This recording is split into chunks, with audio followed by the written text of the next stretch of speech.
Uno, adelante, Nati, por favor. Buenas, ¿cómo les va? Buenas noches. Gracias por sumarse al espacio de niñez y adolescencia de la multisectorial, parte de la Universidad Popular de Invierno. Estamos dando por finalizada esta parte bueno, con este taller que va a encabezarse Celeste. Ahí ya me empiezo a poner nerviosa, perdón. Y te presento, fundadora de la ONG Juntas por la Acción de Jujuy, integrante del colectivo Resilientes Inquebrantables de Latinoamérica y el Caribe, sobreviviente, integrante del Movimiento por la Ley de Derecho al Tiempo Argentina. Muchas gracias. Celeste. Gracias, Nati, por tu presentación. Buenas tardes a todos, a todas y a todos. Bueno, yo voy a abrir hablando sobre la importancia del paradigma del trauma, por qué es importante. Voy a hablar como sobreviviente y como referente de la ONG y como integrante de la comunidad en la cual la compañera Nati recién me presentó, de Resiliente Inquebrantable, junto con activistas de otros países como México, Costa Rica, Bolivia, Perú, Uruguay, Chile, Venezuela, Ecuador, Colombia, somos Honduras, El Salvador. Entonces, nosotros armamos esta comunidad, fundamos esta comunidad resiliente inquebrantable para poder visibilizar en la región la problemática de la imprescriptibilidad, pero también nos unimos a la campaña impulsada en el 2006 por Brisa de Ángulo, que es la campaña por el Día de la Solidaridad con los Sobrevivientes de Violencia Sexual, porque entendimos de que faltaba entender por qué decimos derecho al tiempo a nivel regional, que no era una problemática solamente de Argentina, sino que empezamos cada uno a impulsar esta causa y nos damos con que era un problema no solamente regional, sino global. ¿Por qué? Porque no está visibilizado todo por lo que atravesamos los sobrevivientes de este delito. Por eso hablo del paradigma en el contexto de que nosotros este año habíamos presentado en el proyecto, en la Cámara de Diputados, el proyecto para declarar el 9 de agosto el Día de la Solidaridad con los Sobrevivientes de Violencia Sexual. Y nosotros queremos nuevamente, que estamos ya entrando al mes de noviembre, donde volvemos a activar para visibilizar esta problemática, y hoy más que nunca este valor de la solidaridad, visibilizar porque hablamos de que el trauma, hablar del trauma es hablar de una transformación profunda en la forma en que entendemos el dolor. Lo hablamos de que es importante la justicia y la reparación. Desde nuestra organización, aliadas con la organización Brisa of Hope, o Brisa de Esperanza de Cochabamba, Bolivia, sostenemos que la ciencia y el activismo y la solidaridad deben unirse para cambiar los sistemas que históricamente nos han revictimizado a quienes sobrevivimos a este delito. Y nosotros creemos que, bueno, también en el fundamento de este proyecto lo fundamentamos desde la neurociencia. Quiero aclarar que mi compañera Brisa de Ángulo es también corredactora de estos proyectos. Ella es psicóloga especializada en delito del trauma. Entonces, basado en el fundamento es que yo explico este paradigma. La neurociencia ha demostrado que el trauma no se supera con la buena voluntad de uno, ¿no? Decir, bueno, no, yo hoy decido ser feliz, hoy decido olvidarme y dejar esto de pasado. Muchas veces se creen que uno no sana porque no quiere, ¿no? Y en realidad hay una afectación. No se supera con la voluntad. La violencia sexual en la infancia está comprobado que afecta el cerebro, afecta la memoria, la regulación emocional y la capacidad de procesar el peligro. El cuerpo se adapta para sobrevivir, se la pasa sobreviviendo, protegiéndose, no siente seguridad. Entonces, todo eso termina afectando físicamente, orgánicamente al ser humano. No para de recordar, por eso las y les sobrevivientes no hablan cuando quieren, por eso nosotros lo decimos muchas veces, no hablamos cuando queremos, sino cuando podemos, y eso nos lleva a decir con claridad que el trauma no debe prescribir, ¿sí? Y por lo tanto los delitos de violencia sexual tampoco, ¿me entendés?, deben prescribir. La justicia debe reconocer los tiempos, el tiempo que nos lleva a superar esto y que no todos tenemos acceso a la salud, esa también otra problemática que se entrelaza y se relaciona con esto y en Argentina, y además que es una problemática también el acceso a los tratamientos terapéuticos que son costosos, no solamente en Argentina, sino también a nivel regional. Y que los plazos no pueden ser un muro y un obstáculo para nosotros. Esta mirada científica se alinea también con la fundación de las otras organizaciones a las cuales hemos nombrado, como Resiliente Inquebrantables, de la TAM, que somos varios sobrevivientes de distintos países, y con la Fundación Brisa Hopkins, hemos venido haciendo activismo por visibilizar esta visión. Y también nosotros, bueno, quiero ser inspiradas en el legado, yo también quiero hacer enfoque, reconocer que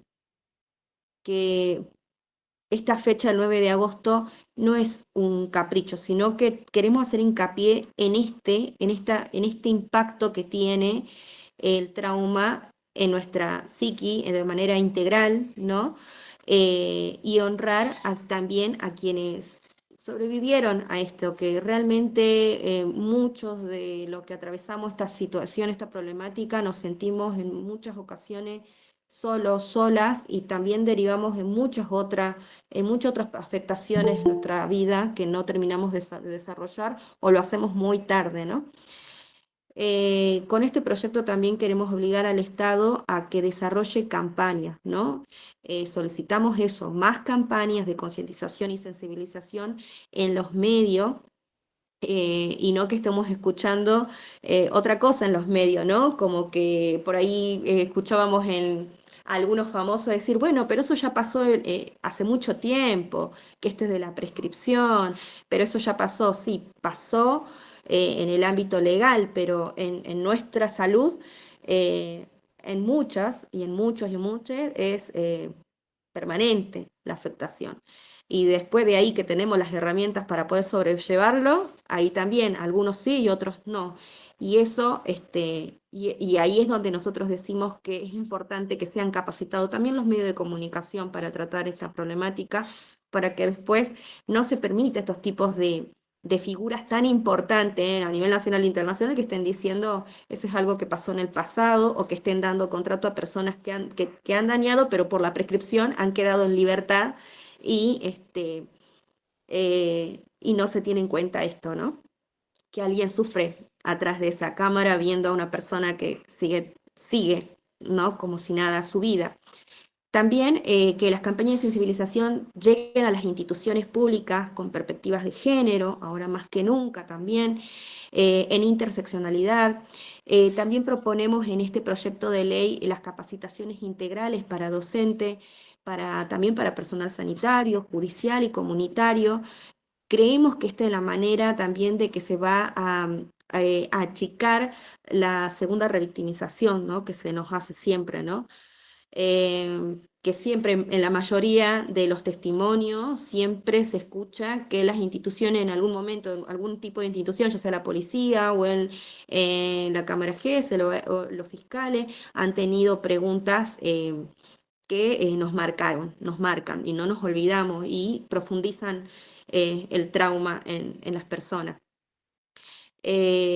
Hablamos también de capacitaciones a la comunidad sobre el impacto del trauma y un abordaje respetuoso realmente, que surjan protocolos respetuosos hacia las víctimas. También solicitamos garantizar la participación de las organizaciones, esto es importante, sabemos que las organizaciones forman parte de esa contención. Importantes son los que llegamos a los barrios. Puedo decir que de Juntas por la Acción nosotros hemos trabajado con la ESI y en la ESI también se puede hablar sobre estas cosas, crear esos espacios y darle realmente participación también a los de la escuela, a los distintos niveles para para construir esas políticas respetuosas donde también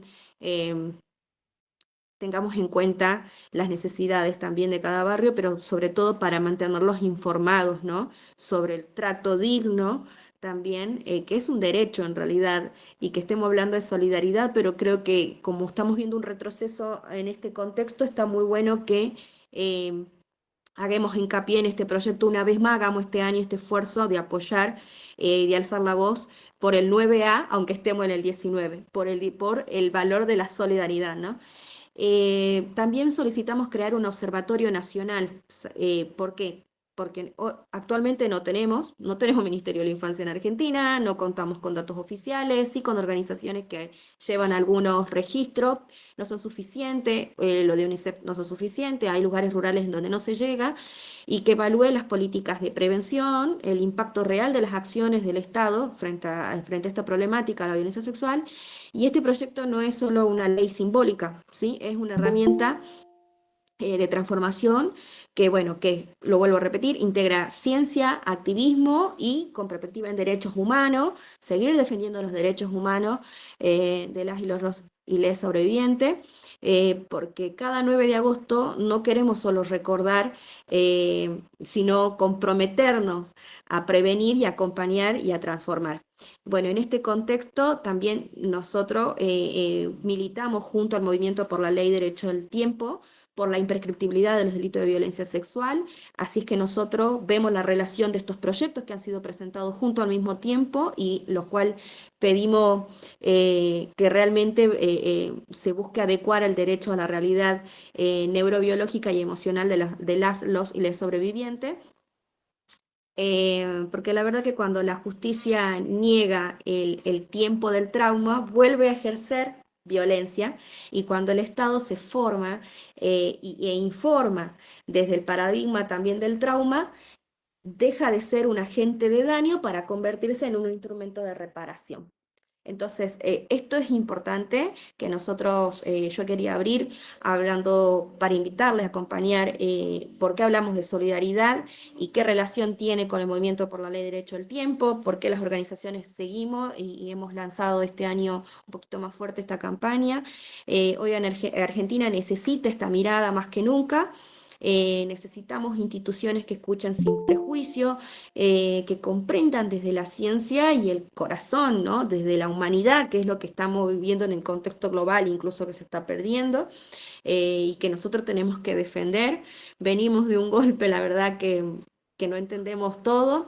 Necesitamos, sigamos alzando la voz, sigamos resistiendo, alzando la voz hacia ese Estado que diga con hechos que la solidaridad con los sobrevivientes es un deber nacional. Así que bueno, esto es todo, no quiero robar más tiempo, les cedo la palabra a mis compañeros que continúan haciendo su exposición. Gracias. Gracias, Celeste, siempre un gusto escucharte. Le toca a Norma, que no tengo presentación de Norma. Norma, ¿te presentás, por favor? Hola, Gracias. buenas noches a todos. Sí, yo había mandado mi currículum, se ve que no te lo habían enviado. Bueno, también soy abogada de niñas, niños y adolescentes, soy especialista en protección de derechos de niñas, niños y adolescentes, y algunas otras cosas más, pero en principio soy corredactora de la ley del Movimiento por Derecho al Tiempo Argentina. Bueno, un poco como decía recién Celeste, para nosotros es importante lograr que se apruebe este proyecto de ley. Sabemos que estamos en un contexto muy difícil, donde las niñeces no están en agenda, como tampoco está la perspectiva de género. Por tanto, hoy leí acerca de la flexibilidad laboral y decía, bueno, si antes luchábamos porque las mujeres tengan un sueldo por el cuidado que ejercen sobre los niños, hoy eso es un sueño muy lejano, que tenemos que empezar a ver cómo la peleamos, ¿no? Y bueno, y con respecto a los principios de la ley, nosotros pensamos en que esta ley tiene que estar justamente mirada desde el paradigma de los derechos humanos, ¿no? Nosotros hablamos de que no estamos discutiendo una ley para adelante, sino que estamos tratando de mirar qué pasó con todos los y las sobrevivientes de abuso sexual padecida en la infancia y adolescencia anterior a la ley Piazza, que es la que no ha podido alcanzar la justicia por la prescripción de la acción, ¿no? En derecho lo que nosotros decimos es que lo que prescribe es la acción de castigar, pero no prescribe el dolor de las víctimas, así como lo planteaba recién Celeste, ¿no? Esto acompaña a las víctimas durante toda su vida, mientras que el delito deja de ser perseguido como tal por el Estado y la causa se cierra y el agresor queda impune, habiendo agredido no solo a una víctima, sino que a muchas más, ¿no?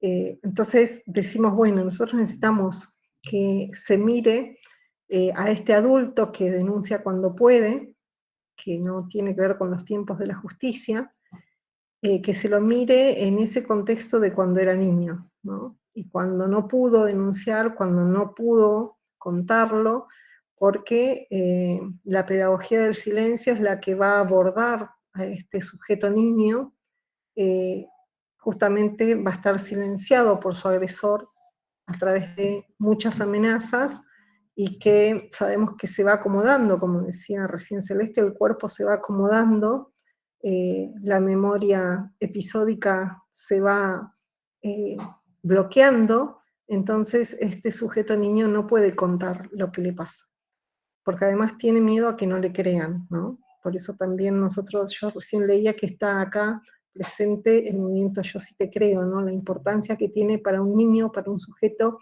que cuando cuenta este tipo de agresiones, el que lo escucha no lo revictimice, pero le crea, ¿no? Es importante creerle a los niños. Dicen que los niños mienten, yo creo que los niños cuando hablan de abusos sexuales no mienten, porque no está en la cabeza del niño pensar en mantener relación sexual con nadie, ¿no? Yo decía, inclusive ahora nosotros hablamos también de pensar en el consentimiento, porque el abuso sexual comienza justamente con una falta de consentimiento. No puede haber consentimiento en un niño hacia un adulto cuando hay asimetría de poder. No puede haber consentimiento ni siquiera en el matrimonio cuando la pareja dice que no tiene ganas de mantener relaciones sexuales, mucho menos lo puede tener un niño. Entonces, en ese sentido es que los principios que nosotros llevamos adelante en los fundamentos, decíamos, dentro del paradigma de los derechos humanos, tiene que ver en principio con que el niño tiene un plus de derecho por el solo hecho de ser niño y estar en situación de desarrollo. Hay un principio que tienen los derechos humanos que habla del principio pro homini, y nosotros decimos no, porque el principio pro homini es hombre, y acá el que está siendo agredido es un niño, entonces decimos, bueno, que se tenga en cuenta el principio pro minoris, ¿no? Y se considere esta simetría de poder. Por otro lado, si leemos las convenciones, nos vamos a encontrar con que las convenciones en su articulado también menciona este derecho a la dignidad, ¿no? Y que este derecho a la dignidad viene justamente unido a el no abuso sexual hacia las infancias. Entonces, es importante que nosotros tengamos en cuenta todas esas cuestiones. Y por otro lado, lo que tratamos de hacer es que dentro de esto nosotros tengamos en cuenta también los principios de los derechos humanos, que uno de los principios es el principio de la no discriminación. Y en este caso, cuando hay víctimas que quedan sin alcanzar justicia porque su causa prescribe, lo que hay ahí es una falta justamente de respeto hacia esa persona, y esa persona queda discriminada en su búsqueda de justicia. Otra de las cosas que nosotros sostenemos es que hay que respetar el interés superior del niño.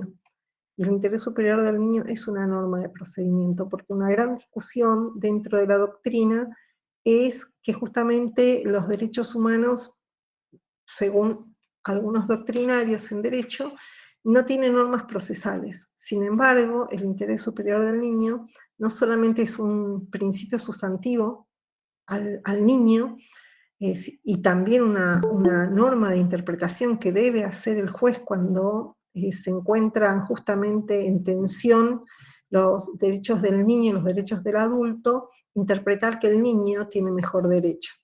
Y además es una norma de procedimiento. Por tanto, nos está diciendo que lo que hay que hacer es proceder de la mejor manera para alcanzar justicia. El problema que tenemos acá es que no hay perspectiva de niñez, no hay perspectiva de género. Por tanto, cuando llega un adulto de 54 años que se anima a denunciar por primera vez porque ha superado algo que nosotros no visibilizamos, que es la vergüenza, como algo que está relacionado justamente a lo emocional. Nosotros hablamos de otras emociones, la vergüenza también es una emoción, y nosotros no la recordamos como tal. Cuando supera la vergüenza, entonces se anima a poder denunciar. Muchos de estos adultos incluso denuncian cuando fallece su progenitora mujer, su mamá, porque no la quiso lastimar con esta historia, y empieza a denunciar en ese momento. Y en ese momento el que no le cree es el juez. No, le dice, ya está, ya pasó, prescribió tu causa. Y ahí tienen que acudir a los juicios por la verdad. Y no está mal el juicio por la verdad. Lo que tiene el juicio por la verdad es que no alcanza para castigar al agresor. Entonces es como decirle a la víctima, sí, tenés razón, ya sabíamos quiénes te habían abusado sexualmente, pero bueno, no pasa nada, ¿no? Entonces, nosotros decimos que necesitamos que la ley de imprescriptibilidad alcance justicia para las víctimas en un juicio ordinario, y que la víctima no tenga que ser revictimizado un montón de veces, ¿no? Por ahí yo entiendo que este 9A, como decía Celeste, viene a traer la solidaridad y visibilizar a los sobrevivientes de estos abusos, ¿no? Y ahora el 19 de noviembre nosotros empezamos justamente a hacer la campaña de prevención del abuso sexual a niños, niñas y adolescentes. Y voy a dejar que continúe un compañero porque mis perritos allá ladran. Gracias, Norma. No sé si anda por ahí Edith, que ahí sí, Edith la presento, tengo acá.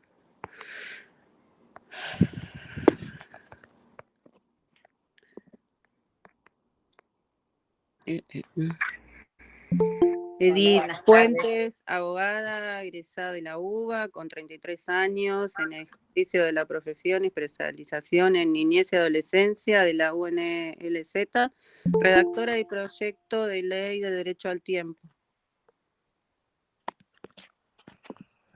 Disculpa. Edith, cuando puedas, cuando quieras. Sí. Gracias. ¿Qué tal? Buenas tardes a todos. Bueno, continuando un poquito lo de Norma, más que nada yo quería aclarar algo para que tengan noción desde cuándo venimos con el proyecto de ley, porque esto ya desde antes de la pandemia se había iniciado, habíamos sido un grupo grande, después, bueno, se fue dividiendo.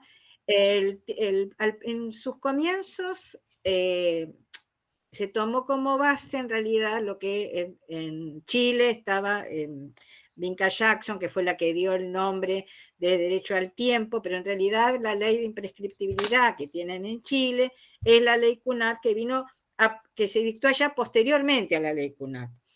Entonces, nosotros básicamente íbamos por todas aquellas víctimas y porque tratarse de un delito que no es cualquier delito, porque es un crimen que deja unas secuelas aberrantes en la persona, muy difícil de sanear, y por eso se genera ese daño continuado que hace justamente la esencia de que sea un delito imprescriptible.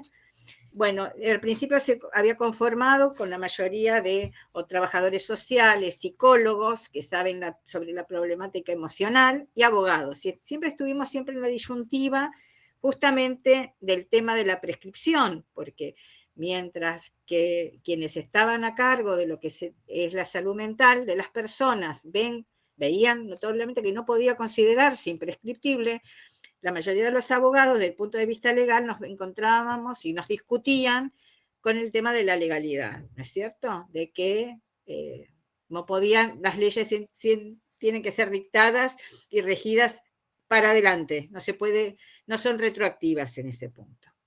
El tema es que esto es un caso que es muy, yo en ese, la otra vez con Norma decíamos, yo era la que más por ahí hinchaba con el tema de que es un delito semejante al de lesa humanidad.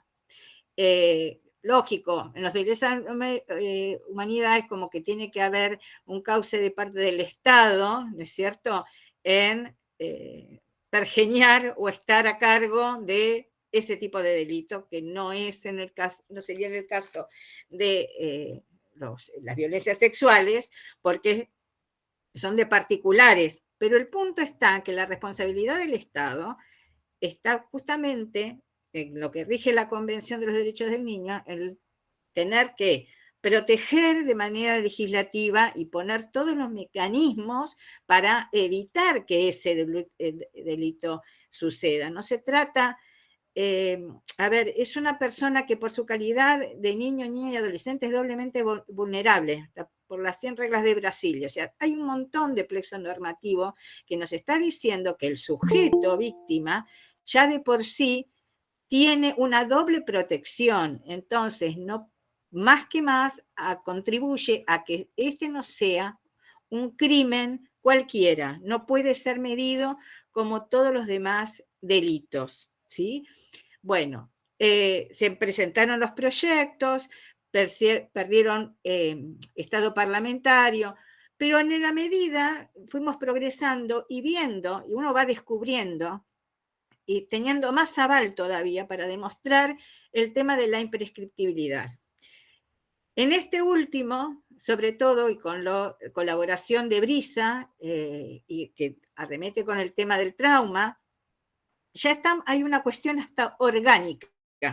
O sea, estamos dejando demostrado que hay una responsabilidad por parte del Estado desde el punto de vista de la salud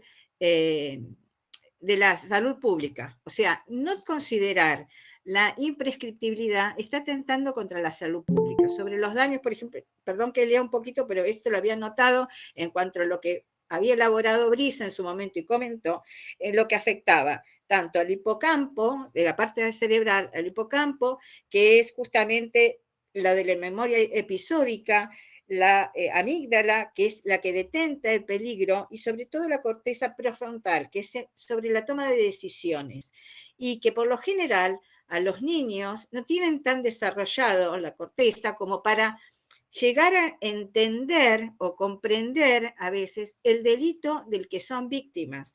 Entonces, vos por un punto no le podés estar midiendo en tiempo si denuncia o no denuncia el hecho. Ya de por sí es una agresión aniquiladora que para tratar de salir y con ser consciente y tener un contenimiento, porque también necesita a quién contárselo. Hoy en día nos encontramos que nos están poniendo legislaciones que atacan directamente a las personas que denuncian, que son las personas que vienen a proteger justamente a un niño víctima que le comenta o le dice por confianza a esa persona, llámese madre, médico, docente, abogado, psicólogo. Entonces, si por un lado nosotros tenemos una obligación desde el punto de vista de las leyes de violencia familiar, que nos exige el deber de denunciar, si por otro lado estamos por limitar, incluso la ley Lucio, que hasta puede mantener el anonimato referido a los denunciantes, precisamente por visibilizar y proteger al niño, por otro lado no podemos estar poniendo penas a las denuncias porque entonces, penas mayores a las denuncias, porque estás limitando ese deber que tiene que ser el de proteger a un chico y denunciar si ha sido víctima, si él le ha transmitido eso, ¿no? Perdón, me salí un poco del tema, pero digamos, estamos un poco en la vorágine esa de los proyectos de ley a la par respecto a falsas denuncias. Entonces, a mí me parecía interesante poder tocarlo desde este punto de vista y justamente en esto, porque los tiempos son distintos, porque es un crimen muy especial y porque debe ser denunciado, ¿sí? Respetando incluso el derecho de las víctimas. Después, a ver, a lo que tenía era justamente la responsabilidad del Estado. ¿Y qué hace la imprescriptibilidad? Por otro lado, una de las cosas que se cambia en el proyecto es la terminología, porque siempre se habla de abuso sexual y el abuso es el uso desmedido o mal uso de algo. Entonces seguimos tomando al niño como el concepto de objeto y no de sujeto de derecho. En realidad es violencia sexual. Duele la palabra violencia, pero es así. La calificación como debe usarse es violencia sexual. Y bueno, una de las cuestiones estas que analiza justamente Brisa desde el punto de vista neurológico es que, y por eso el derecho al tiempo, es porque afecta la psiquis del niño el periodo de develamiento. Es muy difícil de poder llegar a develar algo. En el interín a veces nos encontramos en juego tanto el fuero penal con el fuero civil, que mientras que en uno se articula el hecho de la revinculación obligada, por el otro está en marcha justamente la denuncia. Entonces dicen, no, que le estamos cortando el derecho a vincular. Sí, pero por otro lado, si estamos hablando justamente de la necesidad de que tenga su tiempo para poder develar el delito de que se trata, entonces, con más razón, debían tenerse justamente el principio pro niño, porque si tenemos la duda pro reo, tenemos que tener en materia de familia la duda pro niño y seguir adelante y proteger justamente ese periodo de develamiento, evitando vinculaciones forzosas. Eso por ese lado. Después, porque yo creo que mucho ya lo dijo también Norma, después las materias legislativas, una de las cuestiones, las normas legislativas de que se denominaron de prescriptibilidad, como fue la ley Piazza, que era a partir de la mayoría de edad, en que podía hacer la denuncia, después CUNAT, que más allá de la mayoría de edad también es cuando estuviera en condiciones de poder hacerlo, normas que regían para futuro, obviamente. Pero hasta ese momento, la última, que era la CUNAT, que era del 2015, no era un delito de acción pública, era de acción privada, o sea, necesitaba forzosamente el niño ser acompañado del representante legal para dar curso a la acción. Entonces, ¿qué ocurría si el delito era cometido en el ámbito intrafamiliar? Estábamos en un contrasentido. Fue recién en el 2018. Así que con esto nos está dando la pauta de las demoras o sea, que por más que dicten normas, las demoras que se vienen incurriendo. Y por otro lado también, y esto seguramente va a hablar Nicolás, hay una cuestión que es el principio de no discriminación. Ya eso está amparado en la Declaración de Derechos Humanos de 1948. Entonces, si nosotros el día de hoy, y ya con esas normas se tuvo en consideración del tiempo que se necesita para una persona de poder develar un delito como el que le ha ocurrido, de violencia sexual, menos aún, o sea, no podés hacer un distingo entre el delito cuando ocurrió y otras personas dejar afuera, otras víctimas dejar afuera de esa denuncia.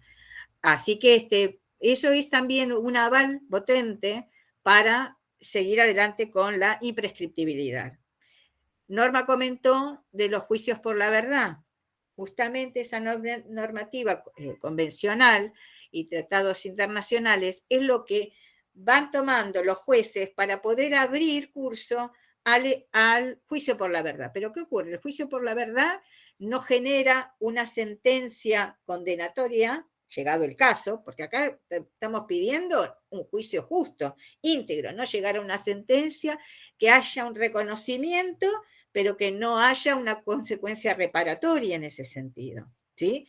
Y que la persona que haya cometido el delito no reciba la condena que se merece, porque si no estamos avalando el hecho de que se siga cometiendo. La mayoría de los casos, los perpetradores de este delito lo vuelven a cometer. Entonces, bueno, más que nada, ese tema ahora lo dejo a Nicolás para que se explaye más respecto a lo siguiente. Gracias.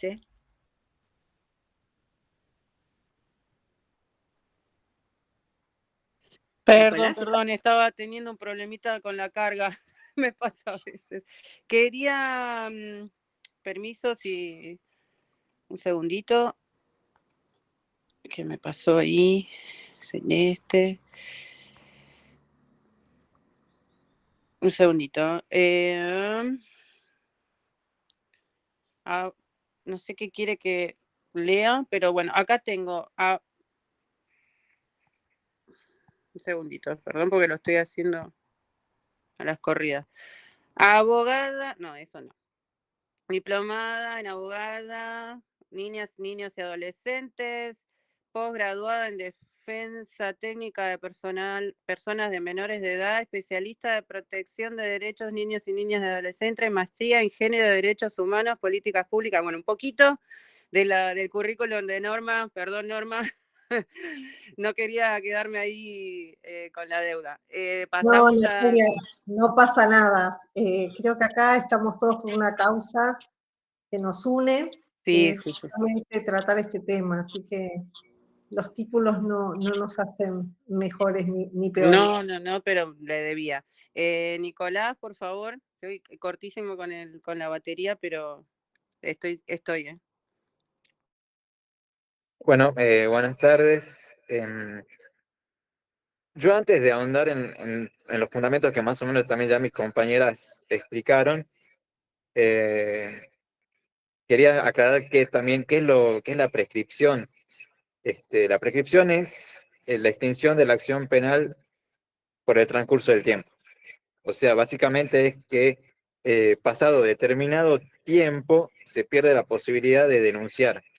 En realidad puede denunciar, pero lo más probable es que la fiscalía le diga que la acción se prescribió por el transcurso del tiempo. Entonces, la pérdida de la posibilidad de accionar, de denunciar, de que un proceso penal se lleve adelante y bueno, por consiguiente, la pérdida del acceso a la justicia. Eso es la prescripción de un delito. Nosotros lo que pedimos es que el delito de violencia sexual no sea tratado como un delito común. A los delitos comunes, al otro día de que se comete el hecho, empiezan a correr los plazos de prescripción. Igualmente, en lo que es violencia sexual, esto se fue modificando con lo que es la ley Piazza y la ley CUNAT. Se fueron ampliando los plazos. No obstante, igual sigue prescribiendo. Todas las víctimas cuyo hecho ocurrieron antes de 2011, o sea, antes de que se sancione la ley Piazza, hoy están prescriptos. O sea, son un montón de personas que sufrieron violencia sexual y hoy no podrían denunciar y no podrían tener acceso a la justicia porque ya prescribió. Entonces, con nuestro proyecto de ley lo que pretendemos es que estas personas puedan tener acceso a la justicia.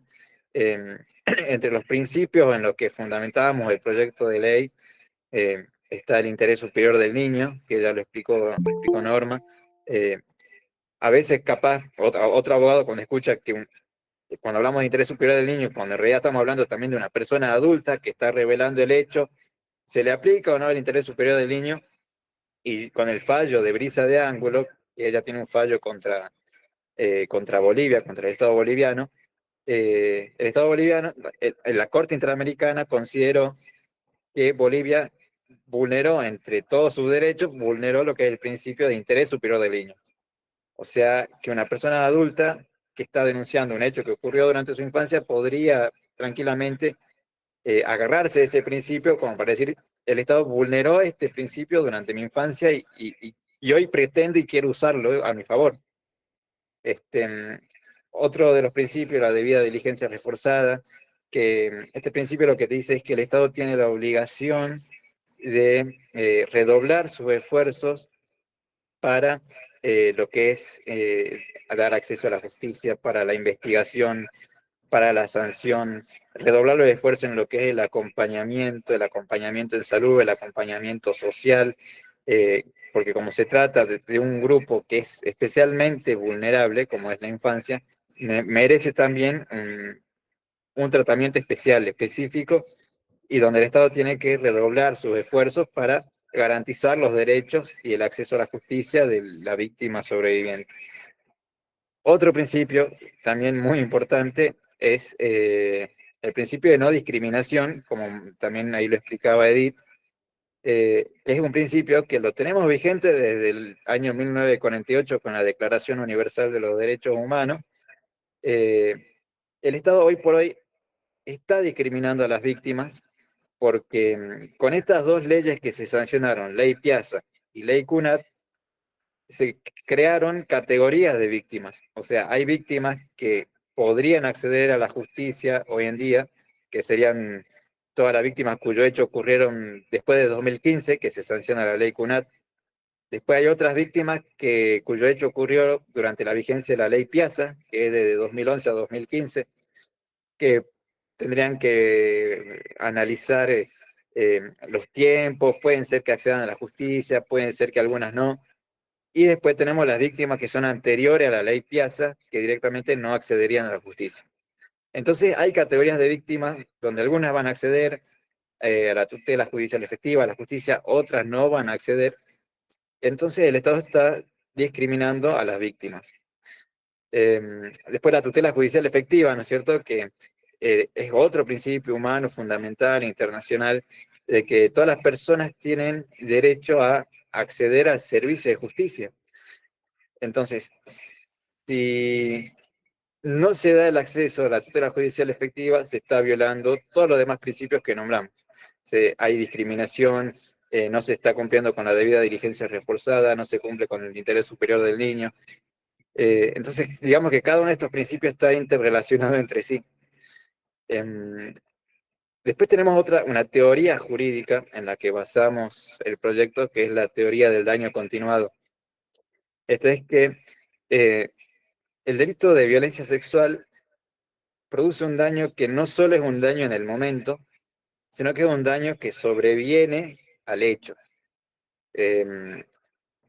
Hay daños que vienen de la parte neurológica y es donde también PISA hace su aporte de la perspectiva de salud mental, neurológica. Ahí, como le explicaba Edith, una de las partes del cerebro que queda afectada es el hipocampo. El hipocampo es una zona del cerebro que ordena las ideas. Por eso muchas veces en una cámara GESEL le piden a un niño que cuando relate trate de ser coherente en el tiempo, y como a raíz del hecho queda afectado el hipocampo, es muy difícil que una víctima pueda dar un testimonio temporalmente correcto. Puede ser que borre algunos recuerdos.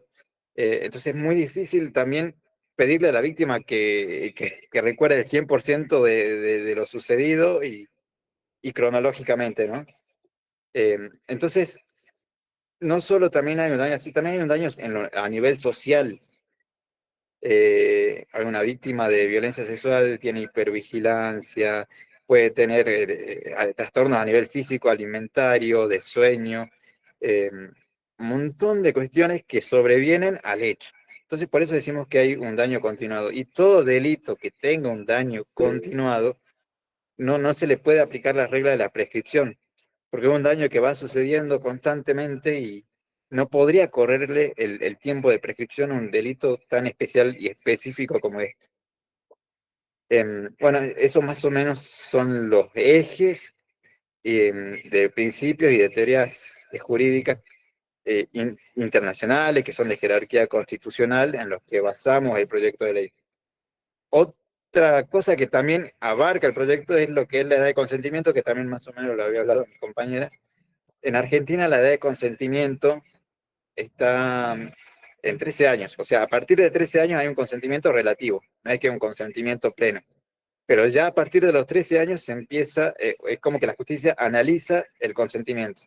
Antes de los 13 es de abuso de una, pero después de los 13 la justicia investiga si hay asimetría de poder, si hay un aprovechamiento, una manipulación, eh, pero en la práctica la realidad es que la justicia no analiza eso. No analiza si hubo un aprovechamiento, o sea, muchas veces en una cámara Gesell va un adolescente y si dice, no, sí, es mi pareja, el fiscal ahí archiva la causa y listo. O sea, convalidando un consentimiento que en realidad no hay. Nosotros lo que pretendemos es que este consentimiento, la edad de consentimiento se eleve a 16 años. O sea, que de 0 a 16 no existe ningún tipo de consentimiento y que recién a los 16 a 18, bueno, se puede analizar si hubo un aprovechamiento, inmadurez sexual, asimetría de poder. Así que ese es otro tópico que toca este proyecto de ley que armamos. Muchas Bueno, gracias. muchas gracias. Perdón, no sé quién quería hablar. Muchas gracias, Nicolás. Vamos a presentar a Jorge. Voy a hacer una pequeña presentación. Profesor superior en Ciencias Sagradas, Filosofía, título de abogado por instinto Santiago el Mayor, profesor superior de Filosofía y Pedagogía, licenciado en Gestión Educativa, voy a ir leyendo, tiene un montón de diplomas de educación, especialista superior en Estudios Sociales y Culturales, doctor en Ciencias Humanas, mención Educación, bueno, un montón. Anda por ahí, Jorge, un gustazo siempre escucharlo.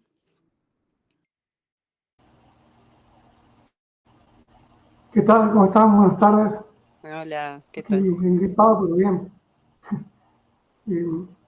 Una cuestión que más allá de plantean del ámbito, digamos, legal, jurídico, pues las compañeras que están aquí en este taller, les quería preguntar si alguna vez escucharon la expresión justicia adaptada. Por los que no son abogados, ¿no? Porque son abogados, bueno, por ahí capaz que lo escucharon. Pero para los que están en territorio, los que están en las organizaciones, si escucharon alguna vez hablar de justicia adaptada. No. No, acá tampoco.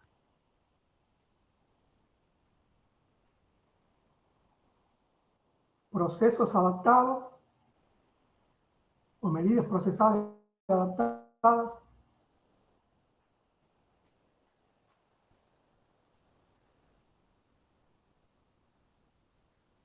Tampoco. No. En el chat contestan que no. Dicen que interesante porque todos los que estamos aquí, digamos, de un lugar somos militantes y estamos interesados en el tema de las niñeces. Y hay una exigencia que tiene, digamos, por decirlo así, el servicio de justicia a partir de la aprobación de la 26/61, ¿no es cierto? Y que tiene que ver con que en todas las jurisdicciones se debería adaptar la justicia a lo que es el paradigma de sujeto de derecho. Aunque ustedes van a escuchar incluso que jueces, abogados y demás siguen hablando, se le escapa, no sé si se le escapa, lo dicen de su posicionamiento también, hablan de menores, ¿no? Mucha actividad que estamos participando últimamente, hasta nos llama la atención de militantes que hablan de menores, ¿no? Por ahí se puede pensar que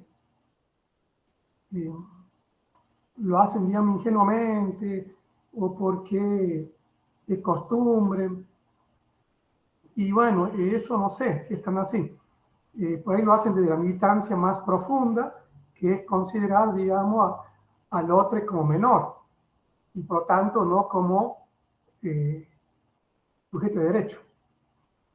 Y ahí quería volver con el tema de que el acceso a la justicia desde aquella exigencia de la 26/61, más allá del contexto en el cual estamos ahora, nosotros aquí en Santiago del Estero estamos haciendo ahora la revisión del protocolo de violencia sexual contra las infancias y testigos de violencias en niños, niñas y adolescentes. En Santiago es uno de los principales, uno de los primeros protocolos que se aprobaron ya hace antes, cerca del 2017, y que se llevaron adelante, y bueno, bastante trabajado, digamos, pero quedó obsoleto, digamos, por varias cuestiones que ahora atraviesan, digamos, por ejemplo, lo que tiene que ver con niños, niñas, adolescentes que ejercen violencia sexual contra compañeros, ¿no? Es una cuestión que aquí la estamos conversando mucho y debatiendo mucho, digamos, en Santiago del Estero, y nosotros estamos planteando hace poco, que hemos reunido con INSPAI y, bueno, y también con la SUNAR, la Subsecretaría de Niños, Adolescentes y Familias de Santiago del Estero, y ponemos en discusión que no podemos seguir yendo a reuniones y estas cuestiones si no se habla de acceso real a la justicia del niño, niño y adolescente, y si no se cumple con una justicia adaptada. Si no, todo lo demás es chamullo y verso. Y de eso ya estamos medio cansados, ¿está? Y sí está bueno, digamos, que para habilitar un poco las políticas de Inspire o Inspire aquí en Santiago del Estero, y esa es una excusa para que nosotros también podamos plantear nuestras cuestiones. Lo cierto es que no hay acordadas a nivel procesales en la jurisdicción, en los cuales, digamos, se saque todo el adultocentrismo que hay, tanto de la querella como de la defensa y como del Ministerio Público Fiscal, ¿no? Incluso hasta la cuestión material, edilicia, ¿no? El Palacio de Justicia, ¿no? No sé cómo se ve en otras jurisdicciones, pero aquí es un edificio muy alto, muy grande, muy imponente, y eso ya es bastante violento, digamos, para las infancias y adolescencias, llegar a un ámbito, a un lugar, digamos, que parece realmente un palacio, ¿no? Además dice Palacio de Justicia, un cartel grande, ¿no? Y lo primero con que te encuentras son con policías que te piden los datos, ¿no? Y aquí vienes y custodian y te acompañan hasta donde te van a atender, digamos, las unidades especializadas en abuso, así, el nombre también yanqui que se tiene, ¿no? que se ha colonizado aquí, ¿no? Y que de especializado no tiene nada, o sea, digamos, y ahí también tenemos que decolonizar también de cómo nosotros nos hemos posicionado o nos hemos comido el verso este de que está trabajando, digamos, desde un paradigma de sujeto, cuando en realidad repetimos lo que dicen las agencias nada más. Nuestras niñas, niños y adolescentes no tienen acceso a la justicia, menos aquí. No sé si son ustedes, pero no hay acceso real, concreto, ¿no? En los barrios, en las comunidades, incluso se siguen llamando comisaría del menor y la familia. No hay un juzgado de niñez. No hablo de perspectiva de niñez porque también es otro chamullo, ¿no? No hay juzgado específico de niñez. O caen en el juzgado de familia, bueno, ahora con la avanzada de la derecha, con los juzgados penal juvenil, ¿no? Y siempre que se quiera plantear, digamos, una cuestión punitiva e inquisitiva contra los niños y adolescentes, ahí más se arman juzgados y también muchos de los militantes se prenden en esa historia, ¿no? Pero juzgados de niñez, tribunales de niñez, no hay. Entonces, todo el aparato ideológico, digamos, que del servicio de justicia está montado sobre, digamos, una arquitectura disciplinaria y desde un discurso, digamos, de la presunción de culpabilidad de las mujeres y, por supuesto, de las niñas y niños, no de la presunción de inocencia. Y ahí viene a ensamblarse, ¿no es cierto?, perfectamente el discurso de la falsa denuncia en la actualidad, ¿no? Bueno, en ese sentido, aquí nosotros lo estamos planteando, porque construimos hace poco, donde estuvieron todos, digamos, los actores, como les gusta decir, a los servicios de justicia, y también de las organizaciones y demás, por el tema de la revisión del protocolo. Comienzan, por ejemplo, con el tema de, por ahí tocaron unos compañeros, y que no se menciona mucho, pero que está el tema de la disociación, ¿no?, psicológica, ¿no? Sería grande, digamos, cuestiones de decisiones o cuestiones también científicas, pero tomando, digamos, una cuestión común de la psicología, de cómo cuando hay violencia, sobre todo en las niñeces, nuestro cerebro disocia para poder sobrevivir. Y eso lo planteo como sobreviviente, digamos, ¿no? Entonces, ¿qué pasa también cuando planteamos el derecho al tiempo, ¿no? O cuando planteamos el tiempo, ¿qué es el tiempo? ¿De dónde hablamos del tiempo? Escuchaba yo en estas reuniones, estamos participando en el tema del protocolo, de cómo también el sector, digamos, conservador y de los cuerpos pedófilas se apropia de ciertos eslogan también de alguna militancia, por decirlo así, progresista, que hay que respetar el derecho al tiempo de la víctima. Claro, que a ellos les conviene. Y al sistema perverso, psicópata de justicia también, que mismo, digamos, nada más que por ahí les cinturean y quieren aparecer como que son sensibles a las infancias. Entonces, si entre nosotros estamos aquí, que somos militantes, no hemos escuchado hablar nunca de justicia adaptada, ¿no? Es el estado de situación que estamos en lo que hace al acceso de justicia de las niñas, niños y adolescentes, que no existe. Y también tenemos que salir de ciertos catecismos o de ciertas, digamos, cuestiones, esto que hay que plantear de antecedentes jurídicos o de ciertos antecedentes. No voy a encontrar nunca antecedentes, ¿no?, que partan desde las infancias, porque las infancias no tienen lugar, digamos, en la tradición jurídica, ¿no? Porque si ustedes hacen un trabajo de erudición de quiénes escribieron el último Código Civil, Comercial y Penal y todo lo que ustedes quieran de 2015, ¿no?, y hacia atrás, ¿no?, que todos son de la tradición cis heteropatriarcal, ¿no? No va a encontrar, digamos, ninguno de estos tipos, ¿no?, que incluso ahora algunos están ahí, como les gusta llamarse, en la Suprema Corte de Justicia, ¿no?, estos nombres altisonantes y medievales que tienen, digamos, ¿no? Bueno, ahí me parece que tenemos que nosotros, o la invitación nuestra de la Fundación Familia Protectora y de Ruta S, es exigir y a militar de forma revolucionaria, ¿no? Más en los tiempos puestos que donde la derecha no pide permiso, bueno, nunca lo pidió, ¿no? Más allá de que se haya renunciado uno de los principales referentes de la corte pedófila, como era el ex ministro de Justicia, seguramente van a venir otros igual o peor que él, ¿está? Y entonces tenemos que ser revolucionarios en esto y sacarnos las caretas y comenzar a militar que antecedentes vamos a encontrar, por más que busquemos, ¿está?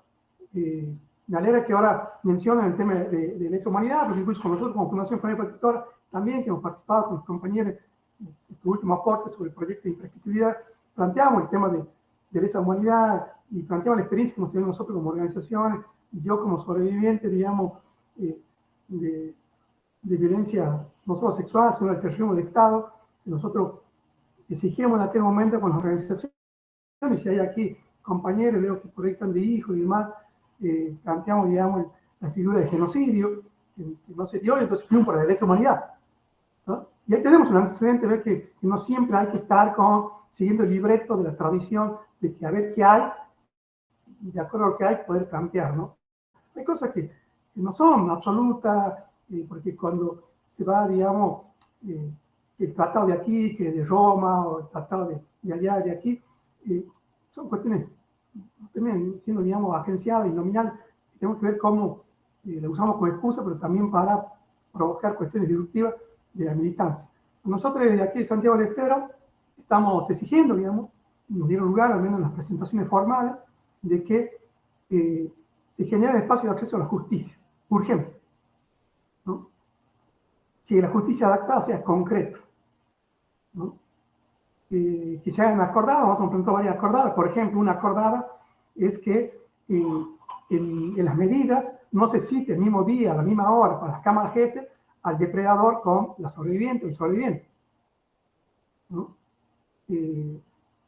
Entonces, eso se hace, y bueno, sabiendo con todo lo que implica eso, que el sobreviviente, la sobreviviente, se encuentre con el depredador, con el criminal sexual en los pasillos, ¿no? También hemos planteado que se revise cómo se elaboran los cuestionarios para nosotros interrogatorios en la Cámara GESEL. La Cámara GESEL, bueno, creo siendo también puede que ser otro dispositivo más que va en contra de la justicia adaptada. No tiene nada adaptado, porque viene siendo, digamos, un formato adultocéntrico donde se hace, que tampoco es una entrevista, ¿no? Entonces, bueno, eso también que hay que darle otra vuelta, ¿no? Porque físicamente, arquitectónicamente, en infraestructura, ustedes cuando van, al menos en el caso nuestro de Cámara GESEL, aquí en Santiago del Estero, entramos a un edificio que el edificio, como decía, del Poder Judicial o del Ministerio Público Fiscal. Con todo lo que eso implica, ¿no es cierto? O sea, te cruza con Jorge, no lo un quiero, montón de, todos, no lo la quiero mayoría cortar. machos trajeados, ¿no?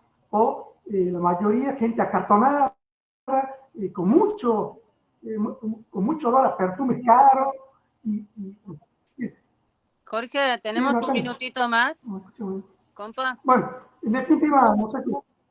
Bueno, quiero plantear que tenemos que exigir sacar del ámbito de estos palacios de justicia, si queremos ser coherentes con el acceso a la justicia ya de niños, niñas y adolescentes. La justicia de niños y adolescentes no puede estar más en manos de este sistema cis heteropatriarcal, ¿no?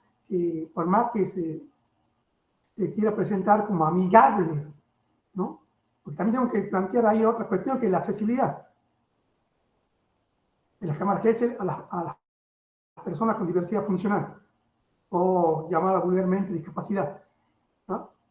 Tampoco están adaptadas, ni siquiera nada de las cuestiones procesales y formales de la justicia está pensada de la diversidad funcional, nada, absolutamente nada, menos la cámara GESEL, ¿no? Bueno, hay otra cuestión también, digamos, que tiene que ver con los lenguajes que usan los forenses, ¿no? Bueno, un sinfín de cosas, pero que tenemos que radicalizarlo en eso y dejar de estar siempre